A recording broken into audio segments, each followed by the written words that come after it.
So rather than painting on top of the color layer, so what I did was like I start with my primary focal point, which is this very tree.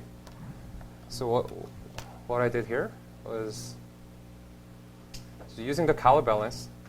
So this was, let's say, still a little yellow. So that was a black and white. So let's say this was my black and white. I knew it was going to be mostly blue, and then my light source is going to be yellow-orange, right? So I knew that. So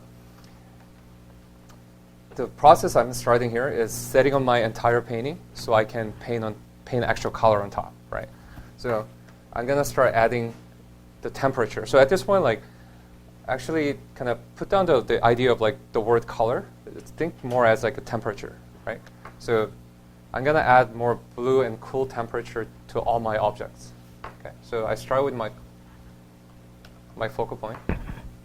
So using color balance, I start adding blue here, right? It's not too much. It doesn't have. It does. Please don't go there, right? Just a bit of like blues, just a little bit, right? Colors are all relevant, so I have to change this color anyway. Yeah, at the end. So that's why I started doing that. Right. So next one, I know that. Sorry, that was a big jump.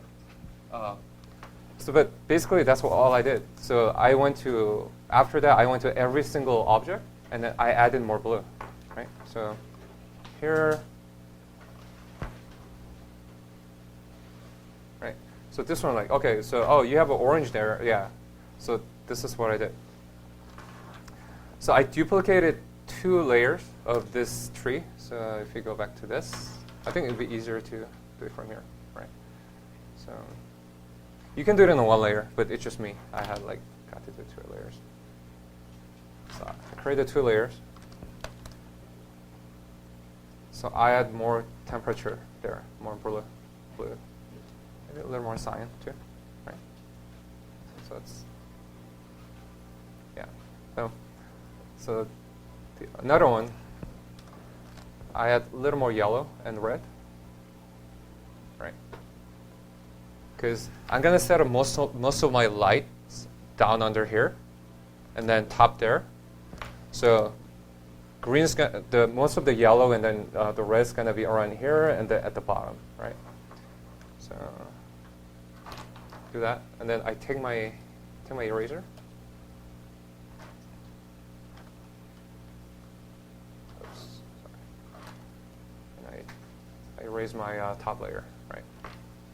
It's okay. It's not really accurate orange or like yellow I'll end up with, but it's just for me, for myself, to set this up. All right. I can combine it, or you don't have to. It's up to you. But, so again, I do the same thing here, right? So this fairy tree, foreground, same thing, and then background as well. The most importantly, see my entire background. So I'm gonna start add more blue. For the final painting, I had more blues on my sky, but it doesn't matter right now. So what's more important is like, have you guys heard of the mother color? And some artists use that. Like, it's a color that dictates the most of your painting. So in this case, for me, it's a blue. So blue or purple, right? So I go through this step, right, for every single object, right? My midground, foreground, like background, like and all that, right? And then foreground here, this is my another foreground here, like the big fungi. I just want to turn it into like just magenta, like dark magenta, just give like just a little more variations in color. Right.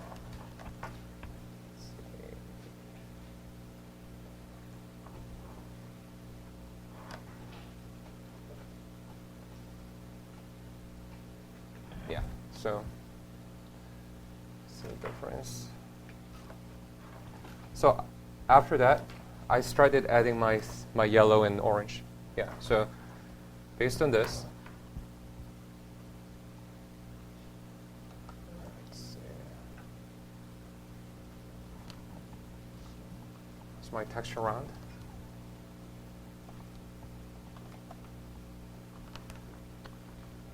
Let me turn on my auto select. Okay.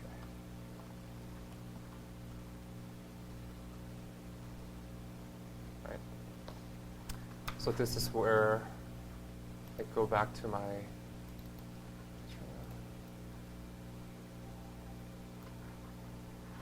reference here. Right. I really love how the texture of like this birch tree turned out. Right. So I try to like kind of apply that. So I have all this on my left side of my monitor, right? So how these sections are like the big shapes versus medium shapes, and then these tiny little shapes, all this stuff. Right. So I set on my left corner, and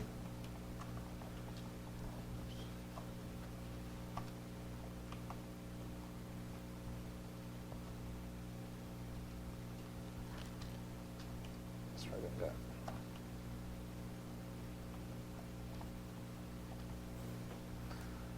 So I'm going to start using even more saturated and then bolder color choices here.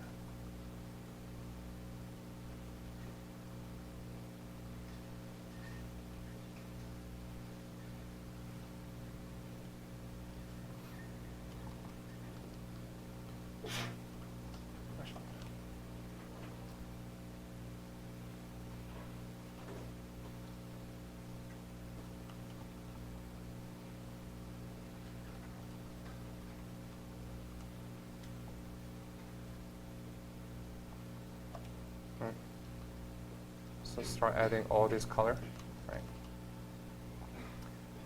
And then remember like the crystal I'm putting here. So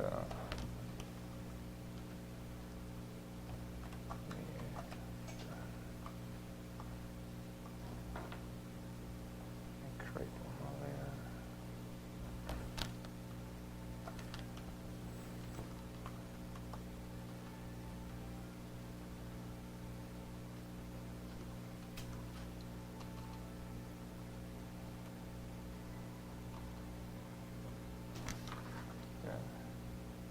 Remember this thing right there?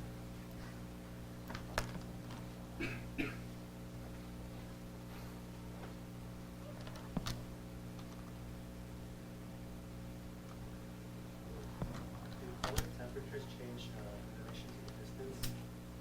Oh yeah, of course. Yeah, it's if it's the same object, and then it definitely diminishes. But that's also it's up to you. I mean, you can't do. I mean, there's certain rules like that you have to actually contain. But the stuff, obviously, if that crystal is like right here, right in front of you, right, then it's more definitely like more saturated and stuff, right? But again, but your focal point actually dictates like overtakes that, right? So if you want to make that as a focal point, like only if it doesn't pop out much, right? Even though you have like less saturated stuff here, the composition actually kind of dictates over the value. So which means like when you look at the painting, your focal point doesn't always have to be the brightest spot, right? Even though you're like your environment, you have like you're standing on top of like the water. The water could be like your brightest spot, but because your object is so big and it takes up the most of your composition, our eye goes there first, right? So there's a lot of elements you can actually play with, to like. But yeah, it's really a great question.